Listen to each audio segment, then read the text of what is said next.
pretendemos es no olvidar la cuestión de los mantras como ejemplo, no olvidar que el sánscrito es una llave y que la cultura oriental, así en términos generalísimos, es tan rica como queramos y debamos abordar.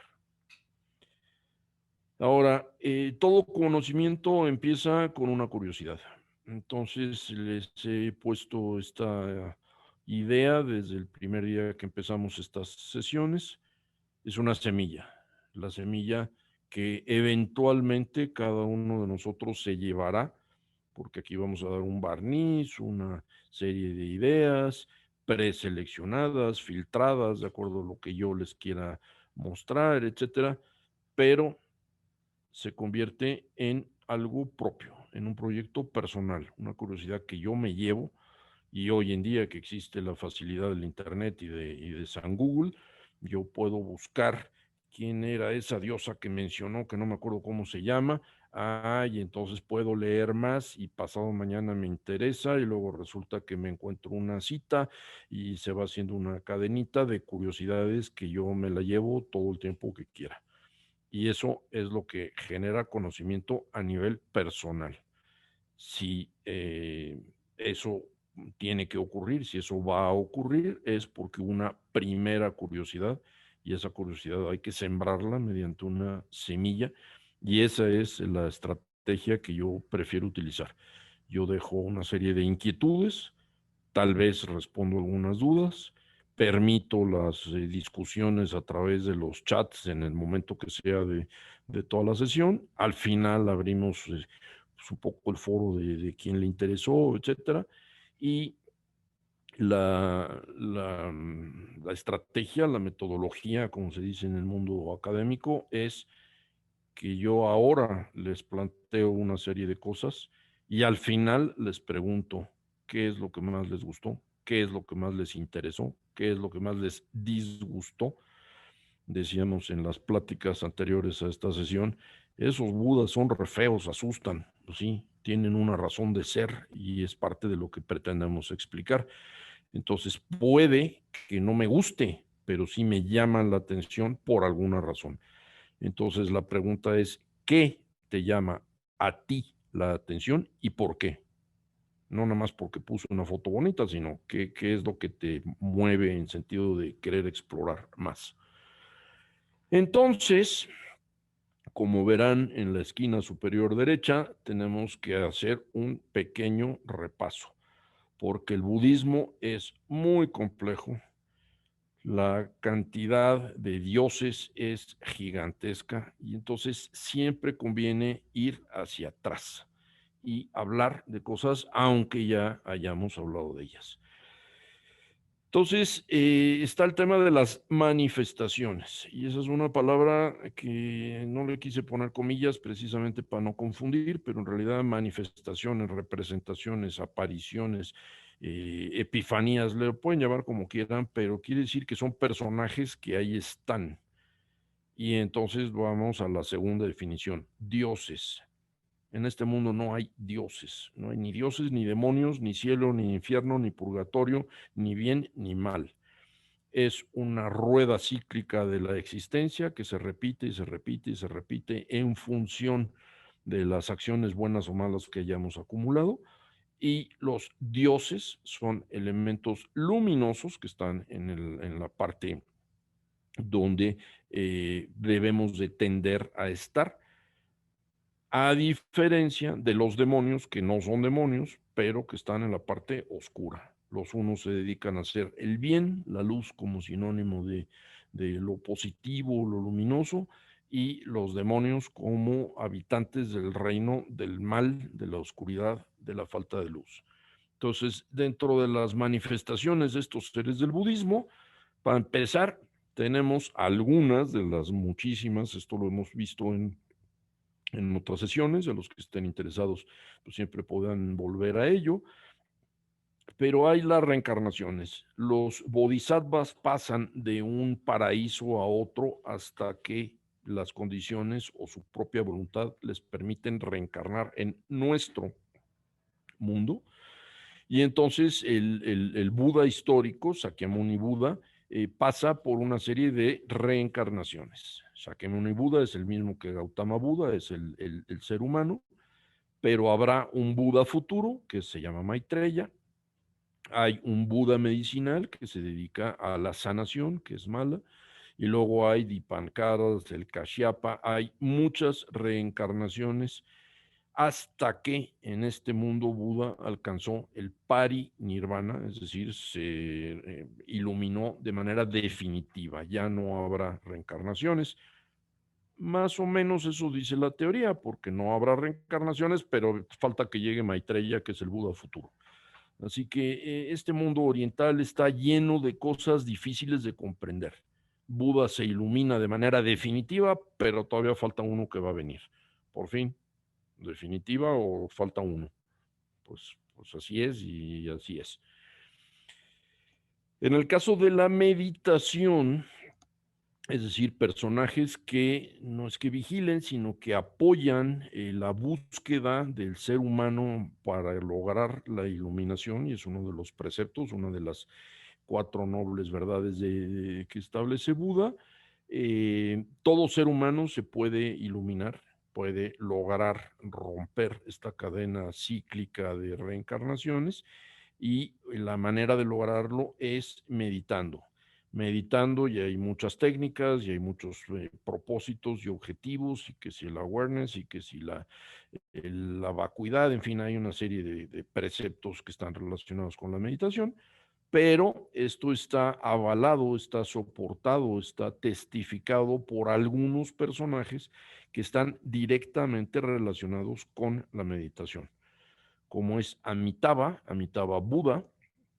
Amitabha es el del paraíso de la tierra pura, y esto en algunos países tiene más importancia o más peso o más culto que en otros. Amida Buda, que es uno de los compañeros que siempre van acompañando a Amitabha. Vairochana, Ashkyovilla, Ratna Sambhava, Ratna quiere decir joya, Amogadisi, en fin, hay una serie de personajes que están a la disposición del ser humano en el camino, en la búsqueda del camino de la iluminación, que se da a través de la meditación. También hay bodhisattvas. ¿Qué son los bodhisattvas? Son esos seres que deciden no lograr la iluminación hasta que el último ser humano haya logrado haya roto las cadenas de la infelicidad, perdón.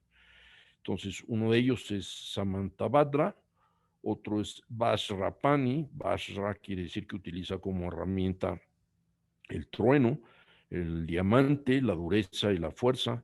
Otro es Avalokitesvara, el de la compasión infinita, que en países orientales es Kuan Yin o Guan Yin, dependiendo de si es en China o si en Japón.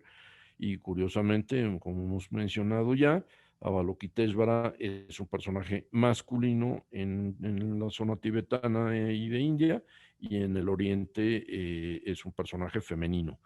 Entonces, ¿por qué? Pues porque la compasión no tiene género, o sea, es compasión infinita, altruista, que se da a cualquiera que la pide. También tenemos a Manjushri, que es el que es capaz de darle conocimiento a cualquiera que lo busque. Ahí tienen a otro de joyas, Ratnapani, que es capaz de repartir las joyas del conocimiento. Vishpani, Vajrapani otra vez. En fin, hay muchísimos personajes dentro de esto. Y no todos son masculinos, algunas son femeninas, deidades como Sarasvati, que ya hemos hablado, de la diosa del conocimiento, que ya deben de acordarse todos ustedes, que es la consorte de uno de los de la trilogía del hinduismo. Tarea, al final me dicen a ver de quién es, no les voy a decir. También hay las 21 taras como personajes a las cuales el ser humano puede acudir en ayuda. Vasudhara. Tenemos a dioses tutelares, los Yidam, y esto no doy aquí detalles porque vamos a hablar de ellos más adelante. Y tenemos otros muchos personajes que están dentro de esto que gracias a los griegos llamamos panteón, es decir, el lugar donde habitan, donde moran los dioses, los seres de estas dimensiones. Ahora, nos vamos a concentrar hoy en los vigilantes del Dharma, lo que se llaman los Dharmapala, aquellos que están para lograr el éxito, para que el hombre pueda encontrar su camino, el camino del bien y el camino no de la oscuridad, sino del progreso espiritual. Y dentro de estos hay muchos. Hay algunos que se llaman los terribles, como la diosa Paldenlamo, de las cuales ya hemos hablado y hablaremos más. Yama, el dios de la muerte. Kubera, que en este caso es una de las representaciones de, ¿se acuerdan de quién? Del buen Ganesha, nada más que este señor es el dios de los guerreros. O sea, aquí tenemos el problema de que un mismo dios tiene varias manifestaciones y eso complica enormemente. Mahakala, Maha quiere decir grande, Kala quiere decir tiempo. Bueno, ¿qué hace el dios tutelar, el que vigila el tiempo como vigilante del camino, del Dharma, del destino? Bueno, pues hay una razón. Yamantaka, el que hace que no se pierdan las cosas, y luego hay otros dioses menores, dioses, seres que están del lado de los iluminados. Por ejemplo, las serpientes, las nagas, Garudas, Garuda es el vehículo de Vishnu y es el gran pájaro mítico, el equivalente en el mundo occidental al ave fénix, pero resulta que no es el solo. Este es el gran jefe de toda una raza de personajes que se consideran dioses menores, que son los Garudas. Y luego, por si fuera poco, hay seres humanos que se convierten en dioses. Y esto en el mundo oriental es algo que se da con frecuencia, que cuesta trabajo identificar, pero que hablaremos mucho más del tema cuando toquemos el caso del shintoísmo. Es decir, personas de carne y hueso que de repente, por alguna razón, no son santos, no se convierten en portadores de la palma del martirio, como es en la tradición del cristianismo, sino que son personajes de carne y hueso que llegan a ser considerados hoy en día como dioses. Uno de ellos, el más famoso, que ya hemos mencionado de él, es Padmasambhava, que es Guru Rinpoche, que es un personaje, es un señor, y que luego, bueno, pues hoy en día se le considera como un personaje deificado, como un dios. Nagarjuna es el responsable de la traducción de textos al tibetano. Tsongkhapa, Milarepa, que son personajes que se dedicaron a estudiar la filosofía de los grandes textos. Entonces son personas que hoy en día se les puede considerar como dioses menores, pero dioses al fin. Y el caso de los arhats. Los arhats son personajes muy curiosos porque cuando empezaron los alemanes, los ingleses y los franceses a estudiar desde el punto de vista filológico, cuando en el siglo XIX se tropiezan con esta enorme riqueza de la cultura sánscrita, la cultura de este mundo del subcontinente indoeuropeo, eh, se dan cuenta que hay una serie de ayudantes que tienen los grandes personajes de los dioses. Y entonces dicen, estos son como en el cristianismo los santos. No son santos, no tienen nada que ver más que son el ayudante de Buda, el ayudante de Amitabha, el ayudante de Padmasambhava, el ayudante de fulanito. Pero como aparecen representados, pues no podían ser demonios ni seres malos, sino que son estas personalidades que están, digamos que en medio. Bueno, como decía mi maestro muy sabio, a lo que te truje.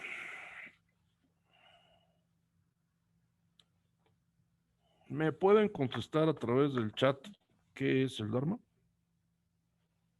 ¿Qué consideran que es el Dharma? ¿Qué es el Dharma? Para empezar, es un vocablo que no tiene traducción. Es producto de una corriente de pensamiento que prevalece en el Oriente. Se le considera como el camino, pero camino no porque es un camino físico, sino es lo correcto. es aquello que cuando se refiere a una acción moralmente adecuada, el universo lo toma como algo bueno. En cambio, cuando las cosas no se hacen de manera conveniente, entonces el resultado es negativo. Por ejemplo, tenemos la historia de un leñador que está demasiado ocupado como para afilar su hacha. Eventualmente no puede seguir cortando árboles. ¿Qué pasa cuando se nos olvida y no le ponemos gasolina al coche? ¿O cuando dejamos de lavarnos los dientes durante varios años? El destino eventualmente nos alcanza, pues el vehículo ya no seguirá caminando y además sufriremos de alguna infección bucal por falta de higiene. Eso es el Dharma entendido en palabras comunes y corrientes. En nuestra vida cotidiana, a veces nos surgen dudas respecto a esto, dudas de tipo filosófico, por ejemplo, ¿qué es lo correcto? ¿A qué me debo de dedicar? ¿Vale la pena lo que estoy haciendo? En el taoísmo, que es el que ha profundizado mucho este concepto del Dharma, no se traduce como una ley, porque más bien se trata de actuar de manera correcta. Aquí hay una cita que me encanta de Kalidasa. Antes de Kalidasa dice Maha Kavi. Maha quiere decir grande, Kavi quiere decir poeta, quiere decir el gran poeta, que en el siglo IV de nuestra era escribe este poema poco conocido. Kalidasa hace la gran obra teatral de Shakuntala, tiene un poema que se llama La nube, que es precioso. En fin, tiene obras menos conocidas, tiene un tratado sobre la forma de escribir poesía. Y en este Kumarasambhavam, que quiere decir el texto de Kumara, Kumara es el que explica, dice, como ustedes pueden leer perfectamente en el primer renglón, porque ya todo el mundo habla de sánscrito y escriben Devanagari, ya tienen su propio nombre en Devanagari, entonces lo pueden relacionar silabariamente, pueden identificar que acaba en M. La última letra es una no es más, sino porque tiene rayita abajo. Pero transliterado y traducido, dice, el cuerpo humano es el primer instrumento para emprender el camino del Dharma. Y cuando esto lo dice alguien del tamaño de Kalidasa, pues entonces vale la pena ponerse a pensar sobre ello, ¿no? Es un concepto muy profundo. Bueno, pues veamos este camino a dónde nos va a conducir la tarde de hoy. Esperemos que a algún lado. Y para empezar, si hay un camino, pues estamos proponiendo y estamos, lo dice la tradición sánscrita, no lo digo yo, se propone que hay una serie de deidades que le ayudan a los seres humanos a que no se salga del camino, a que el camino sea realmente un camino y no una fiesta general, ¿no? Entonces, aquí tienen uno de estos que no son budas, pero que así le llamaron, que son tremendamente feos, son violentos. Entonces, para empezar, digamos, ¿qué son las deidades furiosas? Porque así se les conoce. En el budismo hay algunas deidades que se conocen como los protectores del Dharma. Se trata de seres iluminados, es decir, gente que ya llegó a la iluminación, de aspecto feroz, que luchan contra los demonios y por lo tanto ayudan a los seres humanos a mantenerse dentro del camino correcto. Se les invoca mediante la meditación y son capaces de destruir las malas influencias. ¿Cuáles son las malas influencias? Por ejemplo, la envidia, la lujuria, la ambición y una serie de pasiones negativas. Cuando se ejercen estas pasiones, se acumula karma, karma quiere decir rueda, la rueda del destino, negativa, y cuando se lucha y se vencen estas pasiones, entonces tenemos el karma positivo. Y dependiendo del balance bancario de los hechos positivos contra los hechos negativos, en el momento de la muerte se pasa a un lugar de transición, que es el bardo, y estamos hablando del budismo tibetano, y después del bardo se renace, Pero ¿cómo se renace? Pues como seres superiores o como seres humanos o como animales o como demonios, dependiendo de qué hay más, si buenas o malas acciones. Entonces, este tipo de personajes, los seres iluminados, los protectores del Dharma, reciben culto, o sea, hay templos y reciben culto sobre todo en India, en Tibet, en China, en Corea, en Japón, pero también en la parte sur de, de Asia. En el budismo, las deidades furiosas, coléricas, terroríficas, iracundas, son formas especiales. Pueden ser budas, pueden ser bodhisattvas, pueden ser devas, pueden ser muchas cosas. Tienen el poder de destruir los obstáculos que se interponen para alcanzar la iluminación. Y por eso también reciben el nombre de fieros destructores de obstáculos. Son elementos importantes en las corrientes Mahayana y Vajrayana, es decir, la del norte y la tibetana. Del budismo, la corriente del sur, que es la que se va a Asia, a las islas y demás, no tanto. El Theravada no les hace tanto caso a estos seres. Pero, por ejemplo, en el budismo tibetano, en el budismo tántrico, en el Vajrayana, son esenciales, son personajes fundamentales. Destruyen los obstáculos porque actúan como guardianes contra los demonios y también convocan a todos los seres, en inglés se llaman sentient beings, en español la traducción de sintientes suena un poco raro, pero digamos que a los seres vivos, a los seres que tienen sentimientos, les impulsan para que escuchen las enseñanzas de Buda. Les tengo una mala noticia, si ustedes no son budistas y no practican esta tradición, las deidades protectoras no las van a mantener en el camino. Porque una de las cosas, lo primero que van a hacer las deidades furiosas es decirle, si no estás en el camino de Buda, no estás. Entonces, pues aquí tienen que escoger en qué equipo quieren jugar.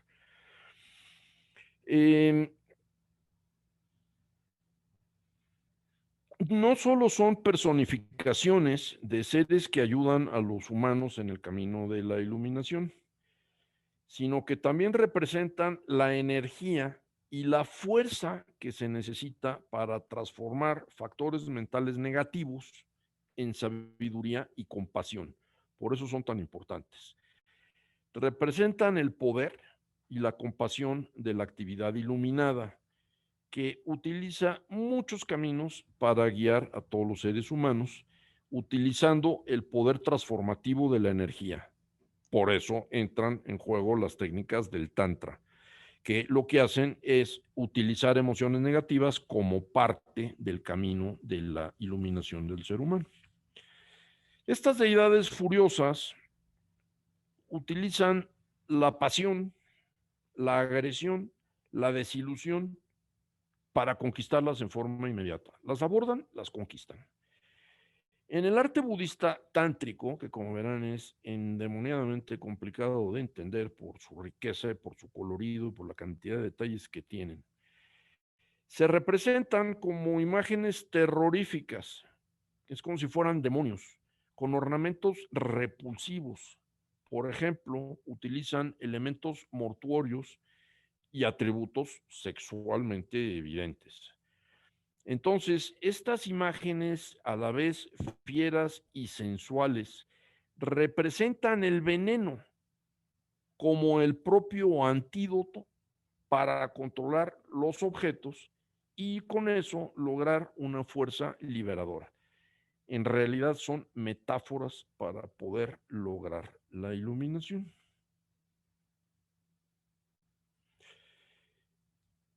Tenemos el caso de Pal del Lamo, del cual habíamos hablado, que nos protege de nosotros mismos.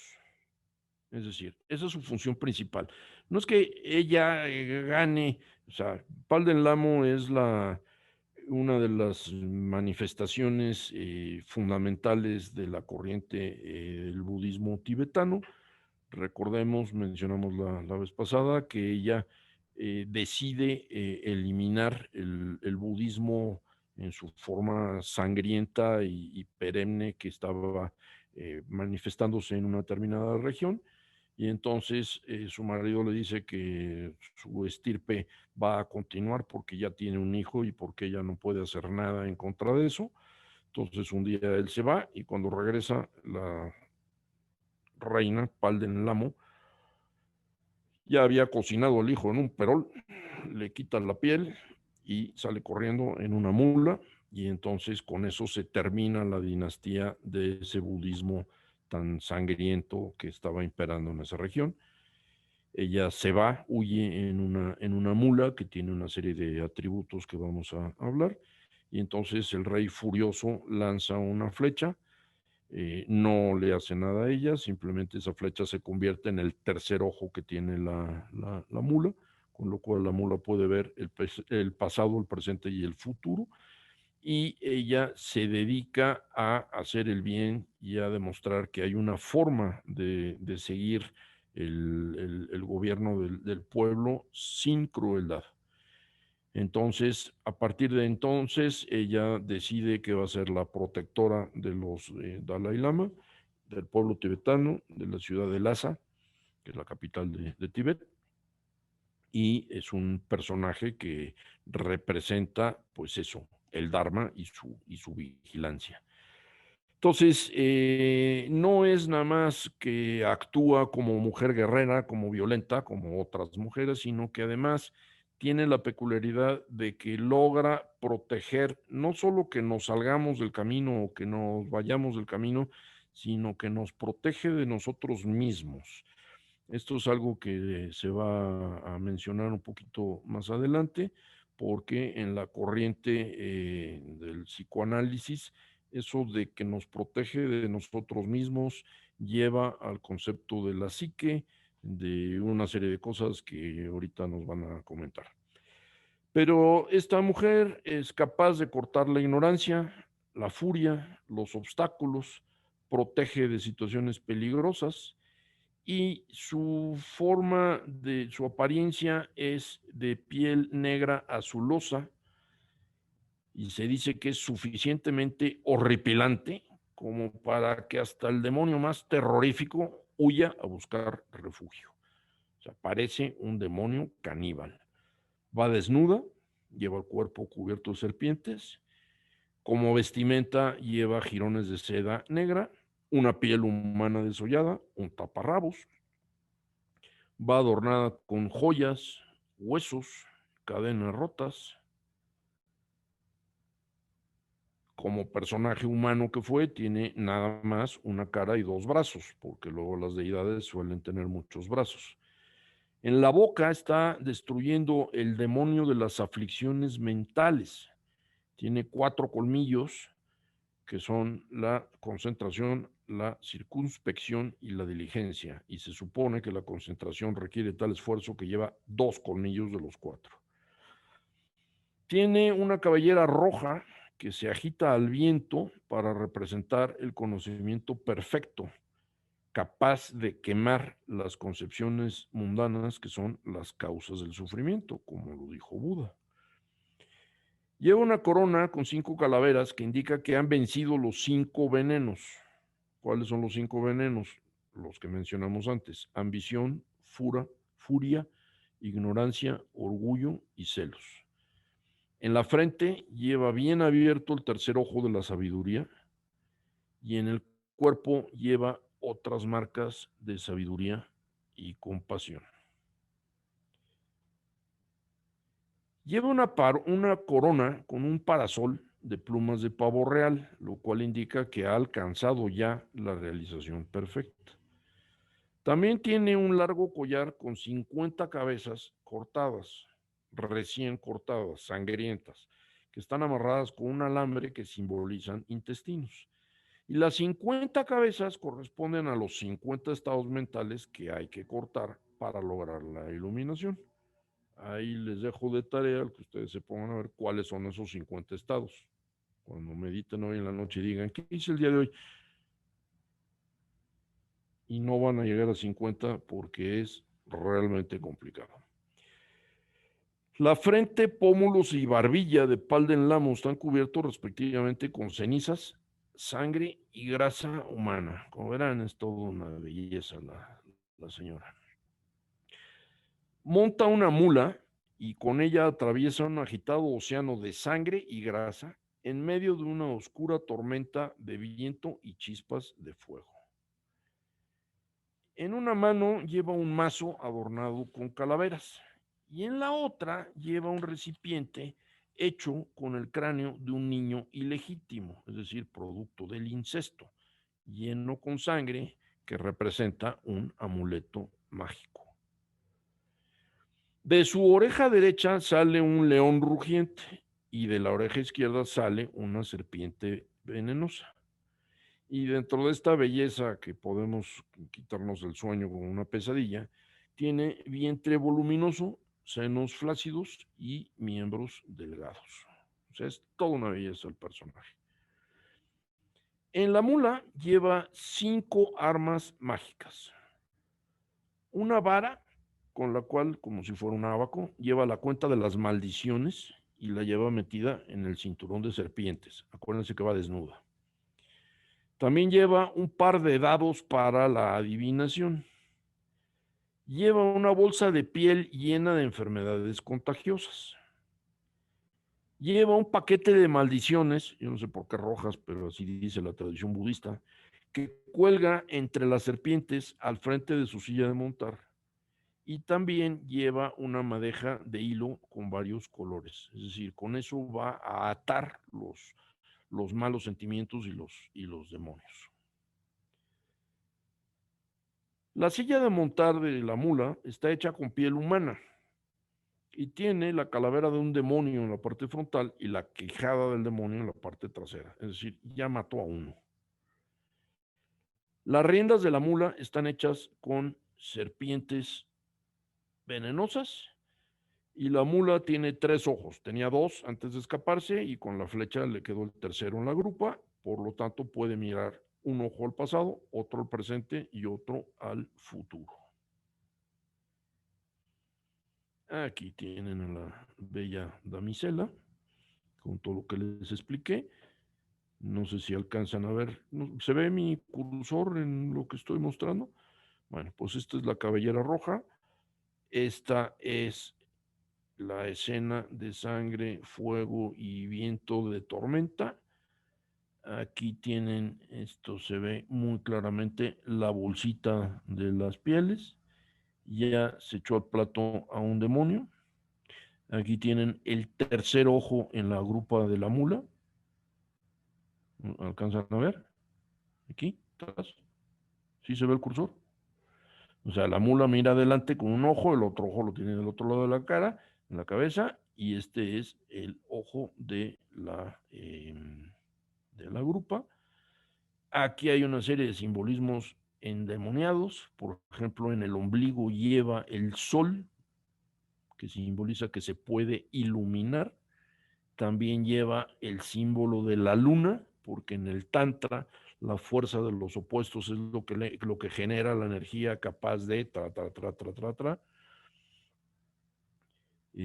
Aquí tienen la vara donde lleva las calaveras, tiene la corona con las 5 calaveras, lleva los 50, no se alcanzan a ver mucho. Aquí tienen una de las serpientes y uno de los ayudantes va llevando las riendas de la mula, que es otra de las serpientes. O sea, como verán, es una imagen muy complicada de entender y es, por definición, la madre defensora de sus criaturas. Yo creo que en el mundo occidental esto es lo que nos queda más de enseñanza, o sea, nos pegamos a ella y si nos olvidamos de sus colmillos, y nos olvidamos de que tiene 3 ojos y de su piel azul y de lo salvaje que pueda ser, pues resulta que ella está dispuesta a defender a sus criaturas. Y a mí esto siempre me ha sido muy curioso porque una madre furiosa es capaz de proteger a sus criaturas contra cualquier cosa. Entonces dicen que en caso de un accidente, cuando un hijo queda atrapado y la madre es capaz de levantar el coche sin más, quiere decir que Palden Lamo la inspiró. Y en esta imagen yo recuerdo de varias leonas capaces de defender a sus crías. Pienso en varios niños que están por cumplir 10 años y no digo nombres. Entonces yo el tema de las madres y sus crías, yo le tengo muchísimo respeto. Y como ya somos capaces de ver distintas lenguas y les dije que las lenguas son las llaves de los idiomas, de las culturas, etcétera, en la parte de arriba pueden leer con toda claridad el mantra de Palden Lamo en tibetano. Y si no lo quieren leer en tibetano, pues para facilitarles la vida ya no se los puse en Devanagari, sino que en la parte de abajo, y esto lo mencionamos la vez pasada, fíjense el sincretismo y la dificultad de los idiomas. Esto es Lamo, pero se escribe y se pronuncia Rakmo. O sea, el poder saber que estamos hablando de lo mismo. Entonces, como tarea, tenemos alguien que ha dicho algo en el chat. Lo bien hecho, sí, sería la consecuencia de actos, acciones y pensamientos. Y comparte la imagen, sí.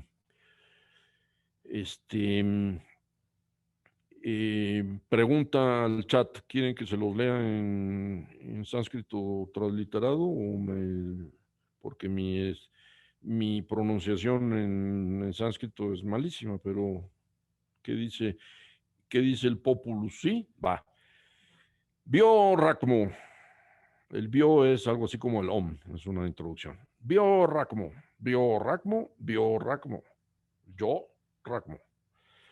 Tun bio ka, la Rakchen, mo Rakmo. Aviatavia, tun bio, rulu rulu hum, bio hum.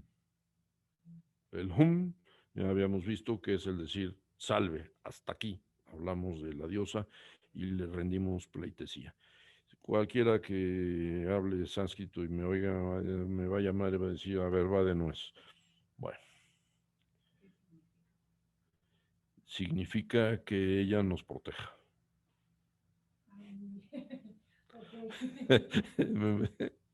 En síntesis estamos bajo la protección de esta preciosa deidad.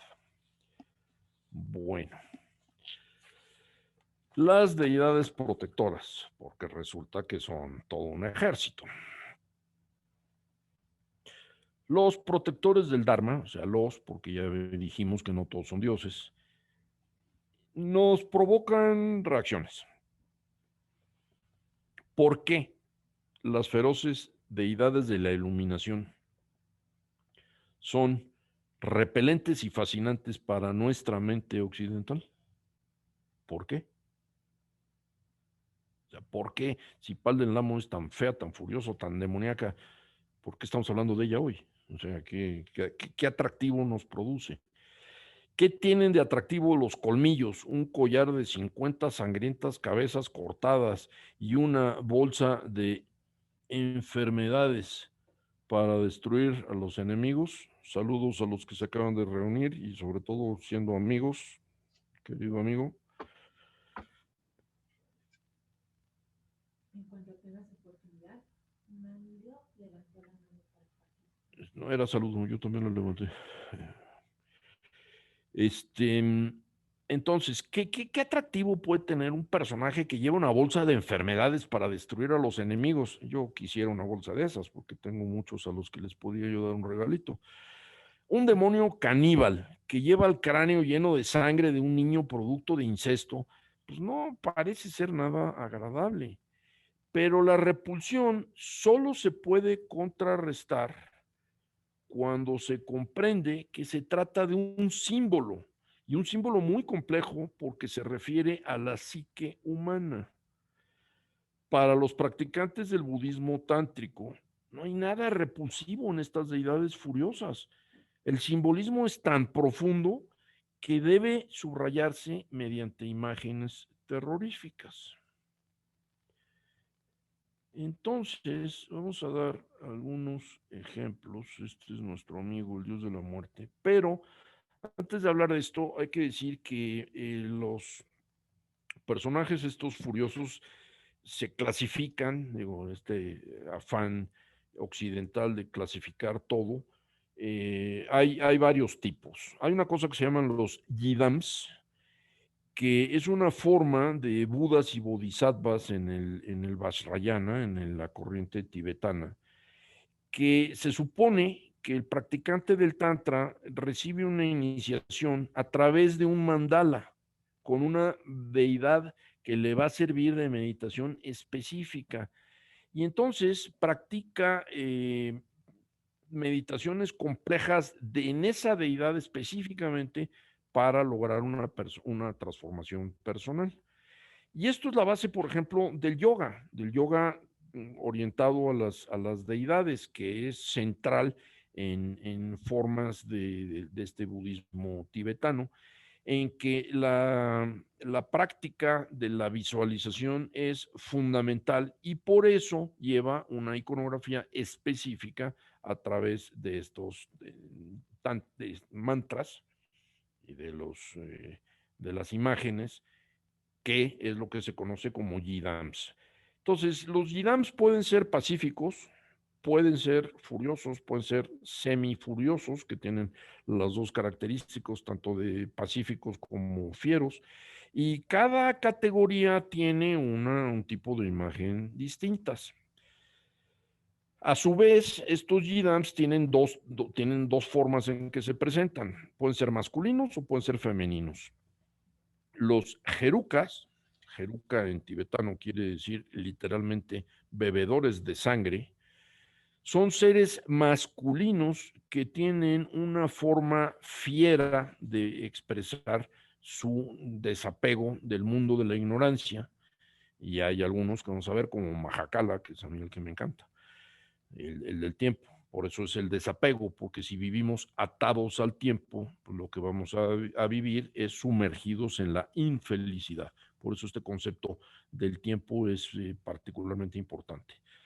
Entre los personajes femeninos están las dakinis, hemos hablado ya de ellas, que son los personajes que van al cielo, que son la contraparte femenina y a veces van con el personaje masculino, pero a veces son muy violentas en su manifestación, como Vajra Yogini, que es femenina, pero tiene los atributos del diamante y del trueno, que son masculinos, como un símbolo de fuerza.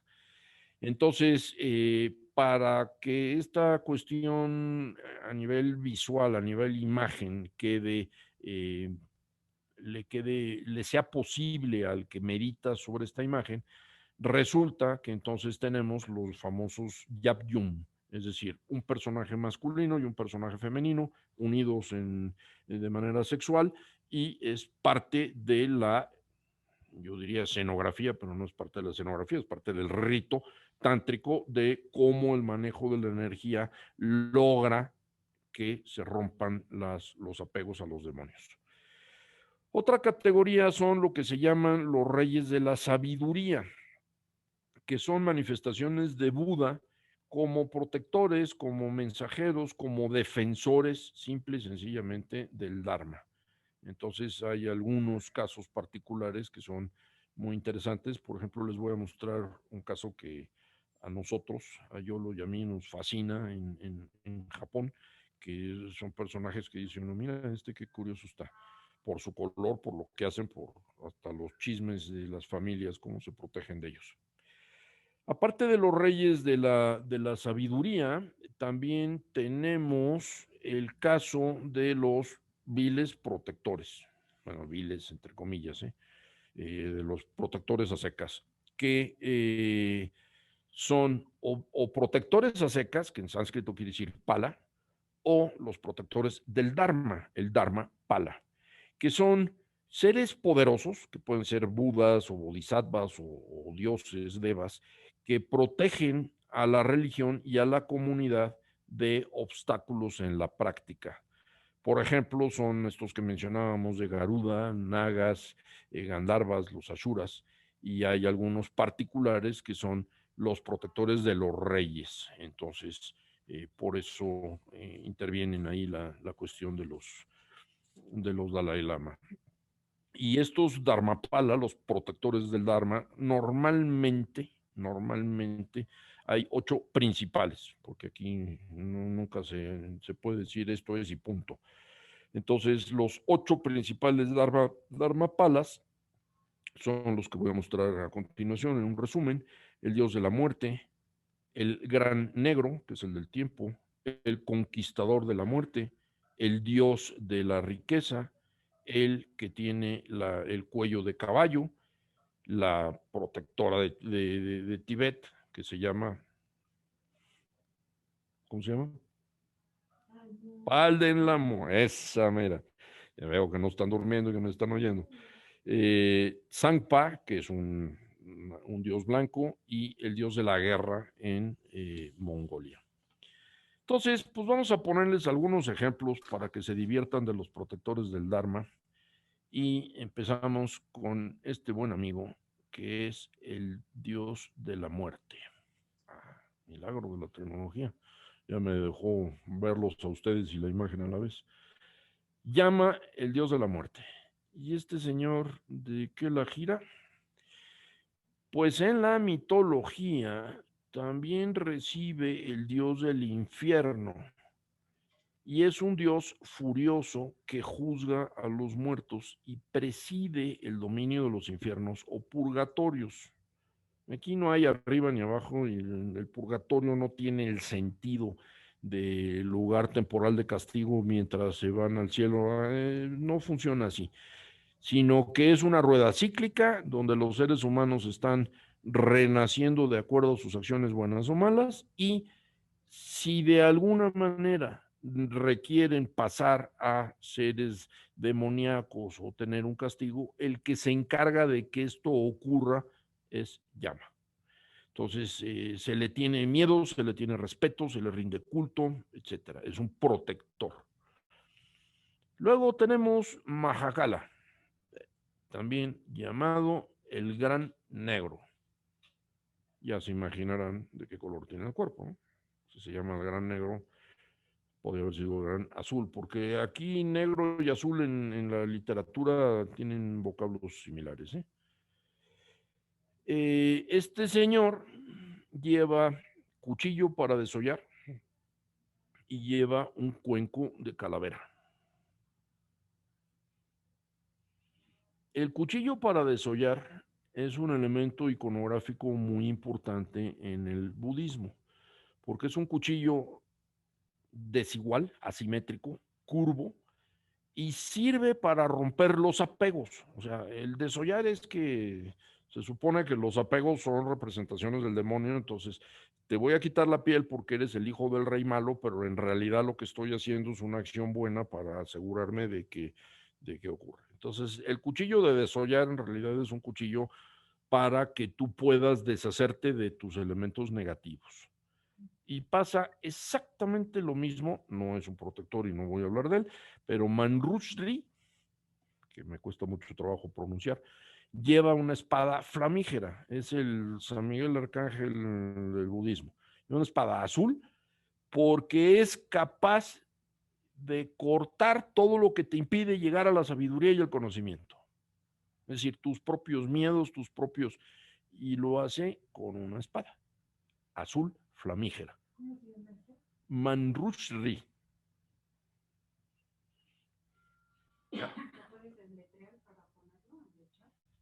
Pues ya lo habíamos hablado, estaba en una de las láminas. M-A-Ñ, de niño, Ñ, J-U-R-S-H-I.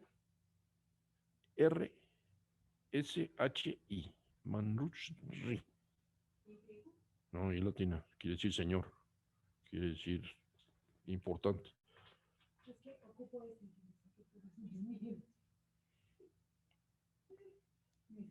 ¿Ok? Entonces, por eso el caso del cuchillo es muy importante. Y lo mismo, se supone que yo, como, bueno, un Dios protector, le corta la cabeza al demonio, y de estos hemos hablado de Durga y hemos hablado de muchos de ellos, y una vez que le corta la cabeza al demonio, ¿qué hacen con la cabeza? La usan. Entonces le quitan todo, lo convierten en un cuenco, ¿no? El cráneo, digo, el cráneo volteado, ¿no? Se convierte en recipiente y lo llenan de sangre. Y dice uno, qué sangrienta. No, no es que la sangre es un símbolo. ¿Símbolo de qué? De pureza, de vida, de color rojo, o sea, tiene todo un simbolismo. Entonces es un elemento simbólico. Claro, lo que pasa es que eso para nosotros es decir, bueno, y esta salvaje que anda coleccionando sangre en cráneos, sí, dicho así, sí, pero explicado, pues. Entonces, a mi amigo el Gran Negro, su nombre, Maha Kala, es el gran tiempo. ¿Por qué? Porque ¿qué quiere decir el tiempo? ¿Qué simboliza el tiempo? Donde no hay regreso, es eterno y es el mundo de la muerte. Entonces yo te protejo para que cuando vayas a la eternidad, o sea, aquí tenemos sincretismos con otras tradiciones religiosas. O sea, si eres bueno vas al cielo, si no eres malo vas a estar en el fuego eterno. Pero como aquí no hay ni cielo ni infierno, sino que vas a estar dando vueltas como hámster en la rueda del samsara, bueno, pues tiene que haber un señor que diga cuánto tiempo vas a estar aquí dándole vueltas, el gran negro. Por eso es un Dios que está más allá del tiempo y de la muerte. Eso es lo que quiere decir. Digo, explicado así para niños de 5 años por una gente que no está muy segura de lo que dice, pero como dicen por ahí, lo que yo no sé lo invento. Bueno, llaman Taka. Yama, ¿se acuerdan quién era Yama? El dios de la muerte. Llaman Taka, es el que conquista de la muerte. Y aquí tienen este concepto que les decía yo de imágenes para la meditación. Entonces, se supone que esto es donde vives, se supone que estos son símbolos místicos, aquí se supone que están todos los personajes que tienen que estar relacionados con la muerte, o sea, por eso son elementos de meditación para el Tantra. ¿Ok? Y este cuate, Yamantaka, es el destructor de la muerte en el budismo tibetano, donde además, si recuerdan la vez pasada que mencionamos la escuela del budismo tibetano de los gorros amarillos, de los sombreros amarillos, es muy popular ahí. En unas más, en unas menos. Bueno, la de los Gelug se basan mucho, mencionan mucho a Yamantaka. Bueno, Vaishravana es el que castiga a los malos. Esta es la imagen de la puerta del templo de Nara en Japón. Entonces, traigo esto ya como ejemplo del sincretismo, o sea, ya voy tendenciosamente, voy a empezar a hablar ya de no solo del budismo tibetano en Tibet, sino que ya empiezo a hablar de otras cosas. Esto es el templo de Nara en Japón. Y el que castiga a los malos resulta que se llama distinto, Tamonten. Y lleva una armadura como dios de la guerra y es protector de los guerreros. O sea, aquí tenemos una mezcla de San Fernando, de Santiago Apóstol, de San Jorge. A estos andan peleando contra los malos. San Jorge se pelea con el dragón, etcétera.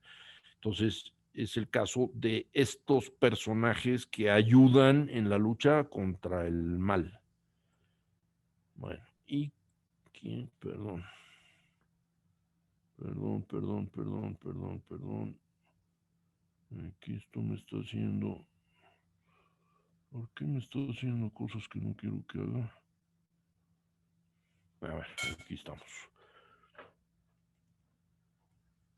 Este personaje es Vajra Pani. Vajra es el que lleva el diamante, o sea, hemos mostrado la imagen, el Vajra es esa tipo masa que tiene un triangulito en punta que representa el diamante y el relámpago como fuerza generadora. Es la contraparte de la campana, la fuerza femenina. Y Vajrapani es uno de los primeros bodhisattvas en el budismo Mahayana, este es en el del norte, y se dice que fue protector y guía de Gautama Buda, del Buda histórico, de Shakyamuni, y por lo tanto se convirtió en el símbolo del poder del Buda. Es un personaje que tiene esa función hasta la fecha. Vajra Kilaya, Vajra es la misma raíz, o Vajra Kumara, personifica la actividad iluminada de los Budas y Bodhisattvas. Esto es algo que les encantan las culturas orientales. La ira se representa como un personaje. El amor se representa como un personaje. Es decir, se personifican las emociones y esto es bien interesante porque no solo se personifican, sino que aquí hay un Dios que representa a esa personificación. Entonces es un Yidam, ya mencioné lo que era un Yidam, que personifica la actividad iluminada de los Budas y Bodhisattvas. Y por lo tanto elimina obstáculos, destruye las fuerzas hostiles a la compasión y purifica la contaminación espiritual. Es un término que me encanta. Resulta que si tú estás manchado, estás contaminado espiritualmente. Y este señor ayuda a que todo eso se pueda eliminar. Me parece precioso este concepto de la contaminación espiritual. Este señor, que claro, como hoy Tibet es parte de la nación República Popular China, bueno, pues también Mongolia en su época, y resulta que hay un dios de la guerra que se llama Baekje. Si quieren que se los escriba en mongol, también podemos, pero no lo voy a hacer, no se asusten. Y se le llama Gran Cota de Malla. Cota de malla es ese tejido, esa armadura hecha a base de candaditos. Tiene la piel roja y el pelo anaranjado, 3 ojos inyectados en, mi querido autocorrector debería decir sangre, no cangre. Lleva una espada y un corazón humano en cada mano y como guerrero va armado con un, y además lleva un peto de malla con una corona de calaveras. Vajra Yogini, o sea, aquí una mujer yogini, acuérdense que los vocablos terminados en i son femeninos, yogini es una yogi, una mujer, y resulta que lleva los atributos del Vajra, que son los atributos masculinos. Entonces, ¿qué ocurre? Que es una peleadora y vence a los demonios, y no solo los vence, sino que les baila un zapateado encima. O sea, los vence en serio, ¿no? Es un Buda, una Dakini, o sea, yogini, Dakini, del Tantra, y su esencia es que es la gran apasionada. Esta debe haber inspirado la sonata de Beethoven de piano, la apasionata, porque de manera trascendental está libre de egoísmo y de ilusión, y trabaja intensamente por el bienestar del prójimo y por la destrucción del apego egoísta. Es ideal para personas con fuertes pasiones porque abre el camino para transformar esas pasiones en virtudes que permitan la iluminación. Bueno, dentro de estas deidades furiosas, no todos son conceptos abstractos y representaciones pictóricas que el pueblo no tiene acceso a ellos.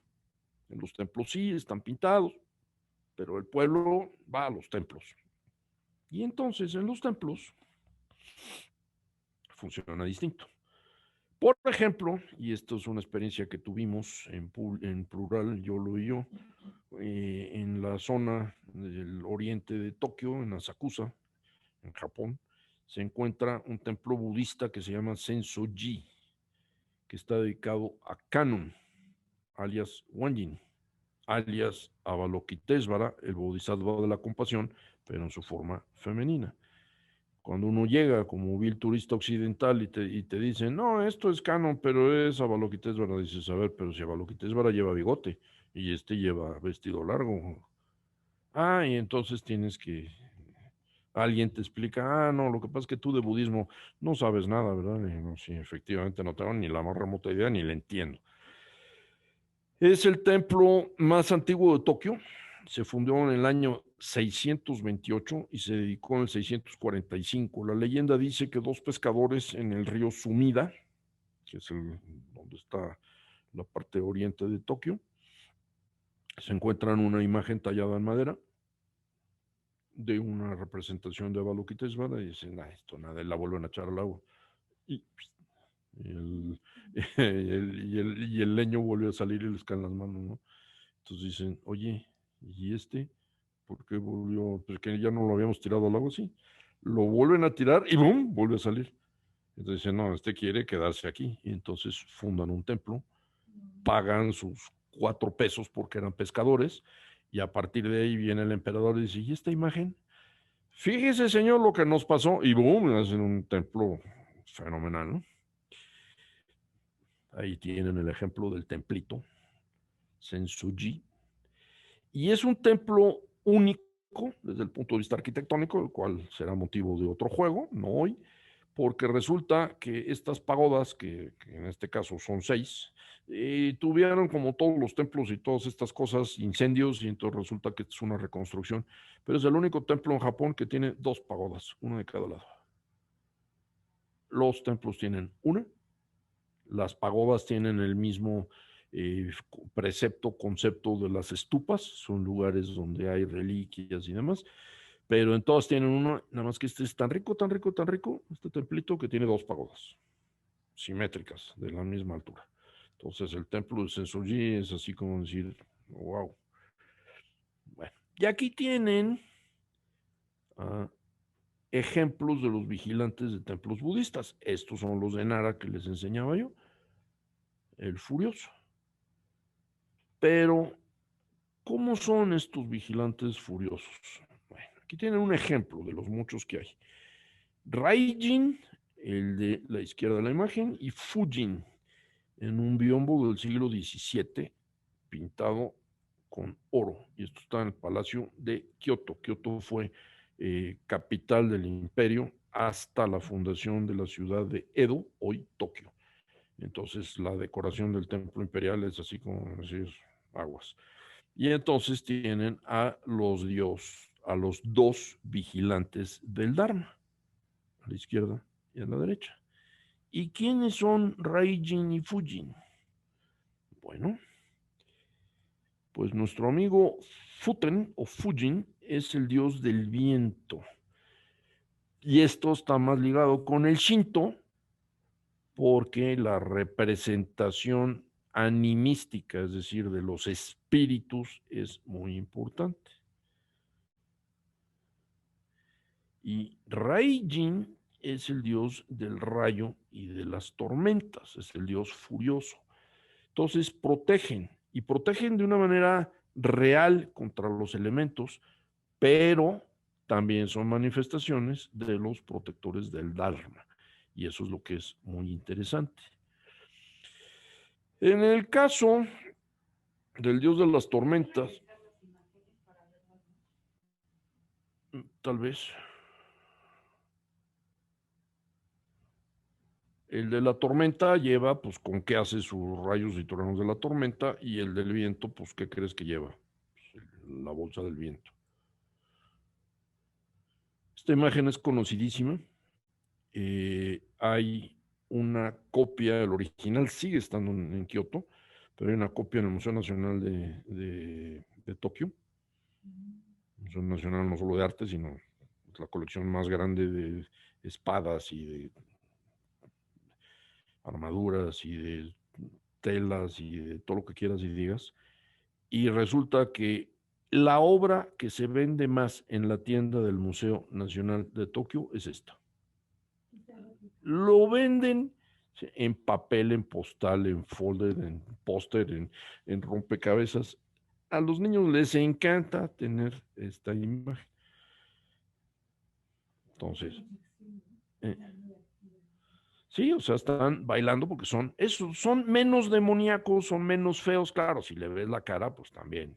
Así que también que digas, bueno, pero nomás tiene 2 ojos, digo, ya es una ganancia. Los otros impresionan porque para empezar tienen 3. Es decir, este me está viendo aunque no quiera, ¿no? Entonces, ahí está el pintor, Tawaraya Sosatsu. Y aquí tienes al del viento. La imagen de la derecha es una escultura verde. Yo no sé por qué viento verde, pero viento verde, con su bolsa de los vientos. Siempre lleva bolsa. Y el del rayo y las tormentas, que siempre va bailando y lleva un peinado al estilo de tormentoso, exactamente. Y resulta que hay una leyenda popular relacionada con el dios del rayo y las tormentas, con el buen Raijin, que dice que le dicen a sus hijos que escondan el ombligo durante las tormentas, porque si no, Raijin va a venir, se los va a llevar y se los va a comer. Entonces, cuando hay una tormenta, ahí tienes a los niños diciendo, a mí no, bueno, a mí no, bueno. Bueno, como he mencionado asuntos relativos a Tibet, creo que conviene que cerremos esta sesión y demos paso a las actividades, o la actividad como la quieran llamar, mencionando por qué es importante y por qué Tibet hoy en día sigue sufriendo los embates de la historia y de la civilización humana. Es el techo del mundo. Hay que recordar que, perdón, que son 3 cadenas de cordilleras donde están las montañas más altas del globo terráqueo. Entonces se habla de el Himalaya, son 3 cordilleras. Tiene una capital que es una belleza, para variar, como eran todos terreno plano, o sea, hasta la capital está cerca de un lago en terreno plano. Lhasa, la capital de Tibet. En el Tíbet está la antigua residencia de los Dalai Lama. Aquí les comparto una anécdota.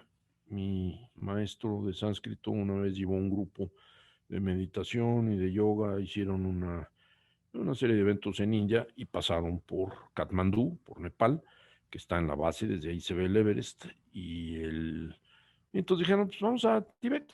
Pidieron la visa, el gobierno chino les dijo, pueden entrar, y como pues siendo de por allá, les dijo, yo les voy a explicar. Entonces les hace una explicación, regresan y uno de los compañeros de clase le dice, oye maestro, ¿y cómo les fue? Ah, no, increíble, porque resulta que dentro nos estuvieron enseñando el Paddle Palace. ¿El qué? El Paddle Palace. Entonces todos se quedaron así, ¿no? Y se me queda mirando uno y me dice, ¿y tú por qué no te estás riendo? Le digo, porque yo traduje del inglés al inglés. Está diciendo el potalapalas. Pero claro, si le quitas las vocales, pues ¿cómo suena potalapalas? Pues claro, nadie le entendía dónde había estado, ¿no? Entonces, hasta 1959 fue la residencia de los Dalai Lama, y de aquí el Dalai Lama actual, el 14, salió caminando, atravesando los Himalaya, hasta llegar a su refugio. Le ofrecieron, Nehru le ofreció refugio en India, entonces le construyeron un palacio en Dharamsala, y es donde vive actualmente, y nunca volvió el Dalai Lama actual a este lugar. Los lagos sagrados, ¿por qué sagrados? Porque están relacionados con una serie de ritos, mitos y cultos. Se supone que Palden Lamo habita hoy en día a este lugar, entonces los que van a buscar las reencarnaciones y el siguiente Dalai Lama van a pedir inspiración y a meditar aquí. Se supone que Guru Rinpoche, Padmasambhava Padma Loto nace en un lago sagrado. Entonces los lagos son parte de la vida de la cultura. Y este personaje que ven aquí, que parece uno del equipo de fútbol de Estados Unidos, los cuernos largos de la Universidad de Texas, de Austin, es un yak. y yo tengo un pleito casado porque acabo de recibir unos paquetitos de té de mantequilla de yak, que dices, ¿y esto qué onda, no? Entonces, estos animalitos son fundamentales en la vida de Tibet. Y resulta que si Tibet fue anexada a la República Popular China, tiene sus razones de ser. La imagen superior derecha es precisamente cuando se hace una ceremonia anual enfrente del Petrol Palace, con la bandera de China, y el sistema tradicional de explotación lo ven en la imagen inferior derecha, que es a mano, pero mediante una explotación. China está construyendo caminos y líneas férreas. Y como verán en la parte superior derecha, resulta que son los yacimientos más importantes del mundo en una serie de cosas que tienen un valor económico y un interés monetario fenomenal. Entonces, lo que siempre fue del Tíbet y era una región pura y demás, ahora ya no hay conciencia ecológica, ya hay lo único que interesa es explotar y vender.